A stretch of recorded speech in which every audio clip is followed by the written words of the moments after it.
பாரத தேசத்தின் மகோனதமான புராண இதிகாசங்களை முழுமையாக அறிந்து கொள்ள சப்ஸ்கிரைப் திலக். திவ்யாஸ்திரங்களை பயன்படுத்த வகையறிந்த மேதைகள், அஸ்திரங்களில் தேர்ச்சி பெற்ற ரிஷிகள், திறமை பெற்ற தேவர்கள் மூலமாக கற்றறிந்து முற்றும் உணர்ந்தவர்களாக தெரிகிறார்கள். யுத்த நுணுக்கங்களிலும் தேர்ந்தவர்கள். அணி திரண்ட சேனை கூட்டம் தனியாக நின்ற ராமனை முடக்க சக்தியின்றி கலகலத்து சிதறும்படியானது. ராமனுக்கு மாயாஜால வித்தைகளும் தெரிந்திருக்கிறது. அதனால் நமது அரக்கர்படை குழப்பமடைந்து செய்வதறியாமல் தவித்தார்கள். வீரன் ராமன் வேகத்தையும் யூகத்தையும் கண்டு மிரண்டார்கள். ராமனின் மாயாஜாலத்தால் நமது சேனைகள் ஒருவருக்கொருவர் ராமன் என்று நினைத்து தங்களுக்குள்ளேயே அடித்து மடிந்தார்கள். அவர் வீரர் என்றால் அந்த வீரர் தர்மத்திலிருந்து நழுவக்கூடாது. முன்பகை எதுவுமின்றி நமது ஜனஸ்தானத்தின் மீது ஆக்கிரமித்து அதை பாழாக்கியது எதற்கு? மன்னியுங்கள், அவர்கள் ஆக்கிரமிக்கவில்லை. ஆக்கிரமித்தது நமது சேனைகள் அந்த ராமன் மீது. நமது சேனைகள் அவர் மீது ஆக்கிரமித்ததா? எதற்காக? அப்படி செய்ய தூண்டியது எது? அதோடு அறிமுகம் இல்லாத அவர்கள் நமக்கு எந்த தீங்கும் செய்ததில்லை. ஆளுமை மிக்க அரக்கர் சேனை அங்கு போயிருக்க கூடாது. விபீஷணரே, தாம் சொன்ன கருத்துக்கள் நேர்மையானது. இப்படி அநேக வருடங்களாக இரு ராஜகுமாரர்களும் தண்டகாரண்யத்தில் ரிஷிகள் முனிவர்களின் தற்காப்பு பணியில் தம்மை ஈடுபடுத்திக் கொண்டார்கள். ராமன் பணியால் ரிஷிகள் முனிவர்கள் உயிர் பயமின்றி வாழ்ந்தார்கள். அந்த பணியின் சிறப்பினால் அரக்கர் வாளெடுத்து அநீதி இழைக்கவில்லை. அண்ணன் தம்பிகள் முனைப்பாக செயல்பட்டு பலமிக்க அரக்கர்களை வீழ்த்தினார்கள். மடிந்தவர்கள் தண்டகாரண்ய ரிஷிகளை முனிவர்களை தாக்கி அழித்து தின்று வாழ்ந்த அரக்கர்களை கொன்ற அவர்கள் தண்டனைக்குரியவர்கள் தான். கரதூஷணர்கள் ஆக்கிரமிப்பாளரை அகற்றச் சென்றது சரிதான். நீ பேசுவது சரியல்ல இளவரசே இந்திரஜித். உணர்ச்சியினால் தான் விபரீதம் விளையும். பொறுமையாக சிந்தித்தால் பொறுப்பேற்ற பணிகளைத்தான் பொறுப்பாக செய்திருக்கிறார்கள். இதற்கு அவர்களுக்கு முழு அதிகாரம் உண்டு. அடுத்து, அமைதியான ரிஷிகளின் வாழ்க்கையில் ஆபத்துகள் காது கெட்டியது. உருப்படியான ஏற்பாடுகள் செய்வதை விட்டு நமது சேனாதிபதி கரதூஷணர்கள் ஒரு பெண்ணின் பேச்சை பெரிதுபடுத்தி நமது சேனைகள் முழுவதும் அழித்தார்கள். இது நியாயமற்ற பேரழிவு. போதுமே அண்ணா, உன் மீசையை எடுத்துவிட்டு புடவையை கட்டிக்கொள்.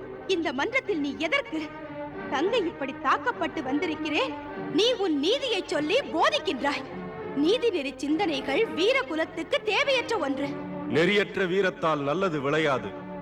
தர்மம் நீதி நெறிகளுக்கே இறுதி வெற்றி. விபீஷணா, வீரமுள்ளவனுக்கு நீதி நெறி நியாயங்கள் தடை கற்கள். உனது சித்தாந்த சிந்தனை நமக்கு தேவையில்லை. அதனால் தான் நான் உன் அறிவுரையில் குறுக்கிடுவது.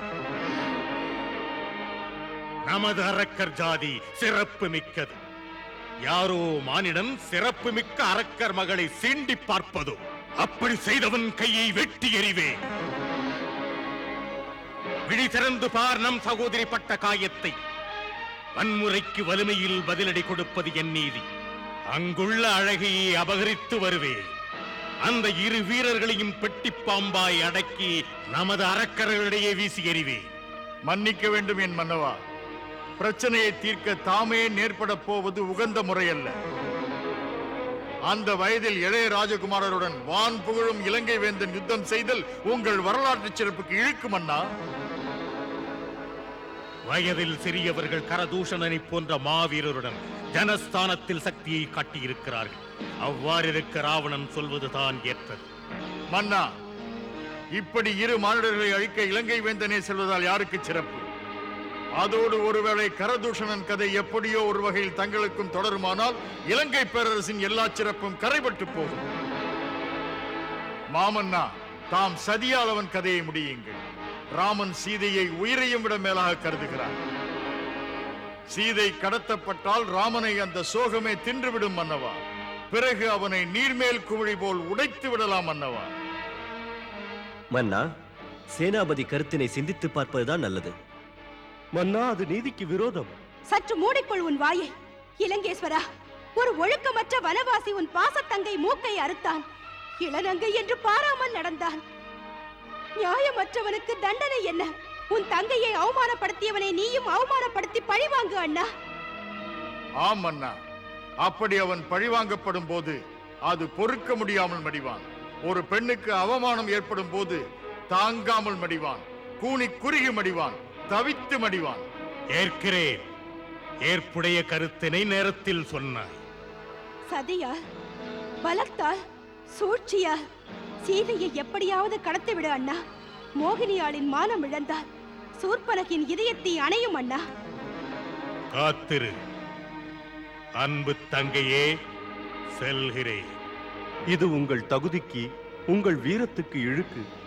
ஒரு மின்னல் அகல் விளக்கை மோதுவதாம் அண்ணா. இலங்கேஸ்வரா, மாண்புமிக்க எனது உடன் பிறப்பே, தாம் மேதை, ஞானி, வேத வித்து, பயங்கரமாக தவம் புரிந்தீர்கள். படிக்காமல் உள்ள கலை இல்லை. மறையோதும் பிராமண குலத்தில் பிறந்தும் கூட போர் புரியும் சத்திரியர்களைப் போல வீரத்தால் கீர்த்தி பெற்றவர். தங்கை பாசம் என்று தப்பான அடியெடுத்து வைத்து கலங்கப்படாதீர்கள் மன்னா. நான் பேசுவது பாசம்தான். உடன் பிறந்த ரத்தம் கடன்பட்டிருக்கிறது. தீமை வழிப்பாதை சென்று தீங்கு புரியாதீர்கள். தர்மத்தின் விரிவுரைகளை சக்தியற்றவன் செய்வான் விபீஷணா. சக்தியாளன் செயல்தான் வேதங்கள். மன்னிக்கவும். தம்பி உள்ளவன் படைக்கஞ்சான் என்பர். நீயா தம்பி? எனக்கு நானே தலைவன். அறிவுரை சொல்ல தேவையில்லை.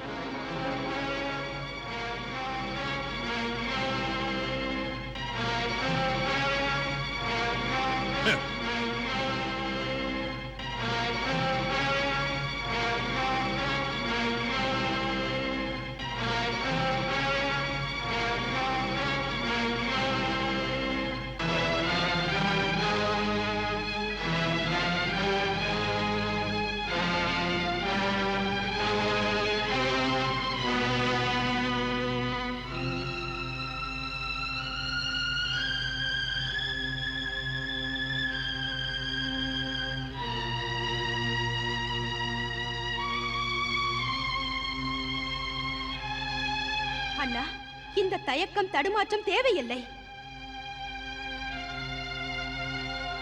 சீதை உனக்கேற்ற கோதை.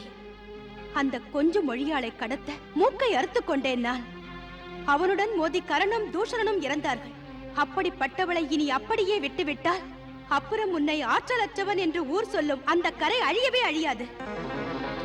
ராஜநீதியே, எதையும் உடனே செய்துவிடு என்கிறது. பிறகு பார்க்கலாம் என்பது சரியல்ல. எதிர்ப்பாளி ஒன்றும் சாதாரணமானவன் அல்ல.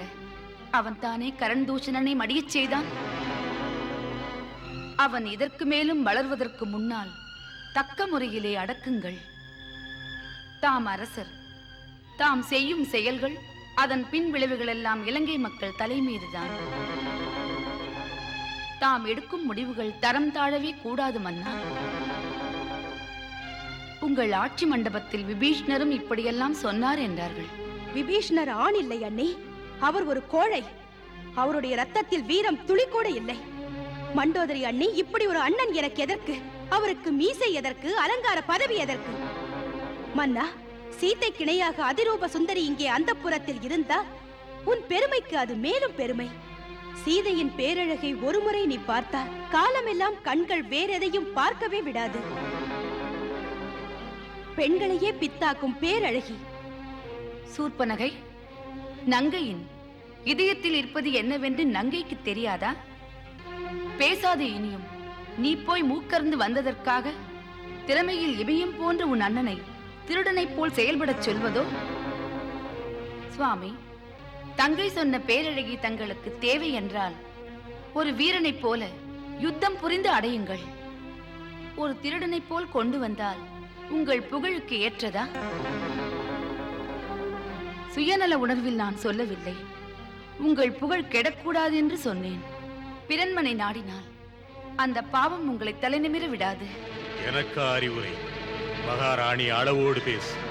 ஒரு சாதாரண மனிதனுக்கும் சக்கரவர்த்திக்கும் வித்தியாசம் உண்டு. ஒரு சாதாரண மனிதன் அடுத்தவன் மனைவியை நினைத்தாலே அது பாவமாகும்.